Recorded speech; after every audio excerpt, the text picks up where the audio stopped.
Geopolitics में आज का दिन बहुत अहम और बहुत खास है। पिछले दिनों हुआ अलास्का समिट भले ही बाहर से खाली हाथ नजर आया हो, लेकिन असली डील अब धीरे धीरे सामने आ रही और जो ब्यौरा बाहर आ रहा उसने पूरी दुनिया को चौंका दिया, क्योंकि इसमें साफ साफ बताया जा रहा कि ट्रंप और पुतिन के बीच समझौता तय हो चुका है। यूक्रेन को जमीन छोड़नी होगी और बदले में रूस ने पहली बार नेटो जैसी सुरक्षा गारंटी देने की बात कही है। तो आज हम डिटेल में समझेंगे, जानेंगे कि ये डील क्या है, यूरोप क्यों डरा है और यूक्रेन किस दुविधा में फंस गया है। दरअसल जब अलास्का समिट हुआ, ट्रंप और पुतिन की बैठक, तो बाहर से कुछ बड़ा निकलता नहीं दिखा, न सीज फायर की घोषणा, न कोई बड़ा ऐलान। बस इतना कहा गया, मीटिंग प्रोडक्टिव रही। लेकिन अब अंदर की बातें बाहर आ रही है। सबसे पहले ट्रंप ने तुरंत बाद जेलेंस्की और यूरोपियन लीडर्स को कॉल किया। उन्होंने कुछ सूचना दी, लेकिन डिटेल नहीं साझा किया। बस इतना साफ किया कि सीज फायर नहीं होगा, बल्कि डायरेक्ट पीस एग्रीमेंट की तरफ बढ़ेंगे।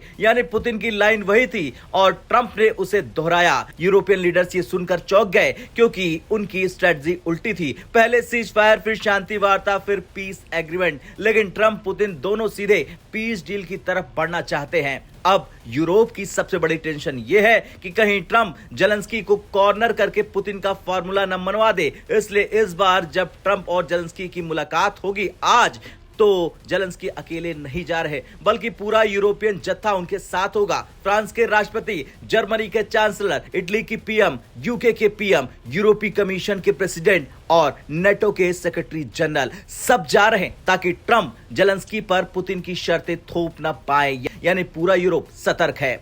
अब सवाल यह है कि रूस का ऑफर क्या देगा, क्या लेगा। अब सबसे जरूरी सवाल, पुतिन ने आखिर ऑफर क्या दिया। दरअसल रूस का प्रस्ताव कुछ ऐसा है कि डोनबास क्षेत्र पूरी तरह रूस के पास आ जाए। लुहांस्क तो पहले से ही रूस के कब्जे में है। डोनेत्स्क का 70% रूस के पास, 30% यूक्रेन के पास है। अब शर्त यह है कि यूक्रेन अपना बचा खुचा हिस्सा भी खाली कर दे। इतना ही नहीं, दूसरी शर्त यह है कि यहां जो हिस्से फिलहाल रूस के पास है उन्हें फ्रीज कर दिया जाएगा, यानी जो जिसके पास है वही रहेगा।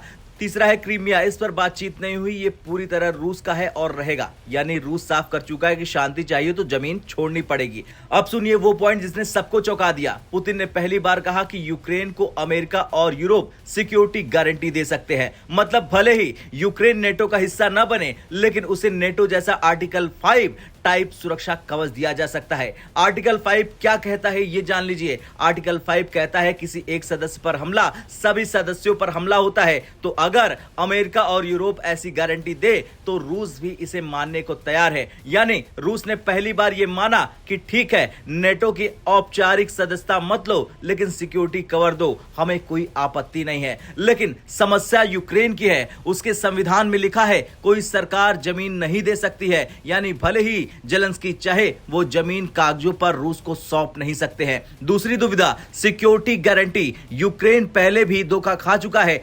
जब सोवियत यूनियन टूटा तब यूक्रेन के पास बहुत सारे न्यूक्लियर हथियार थे। 1994 के बुडापेस्ट मेमोरेंडम के तहत यूक्रेन में न्यूक्लियर हथियार छोड़ दिए और बदले में अमेरिका, रूस और ब्रिटेन ने सुरक्षा की गारंटी दी। और आज देख लीजिए, आज वही गारंटी धरी की धरी रह गई। तो यही वजह है कि जेलेंस्की डरे हुए है कहीं फिर वही कहानी न दोहरा दी जाए। खैर, ये थी अंदर की पूरी कहानी। ट्रंप पुतिन डील जिसमें यूक्रेन को जमीन देनी है और रूस ने सिक्योरिटी गारंटी की अनुमति दी है। अब आप बताइए, क्या ये वाकई शांति लाएगा या सिर्फ रूस को वैधता देने का तरीका है ये? हाँ या ना में कमेंट कर जरूर बताएं।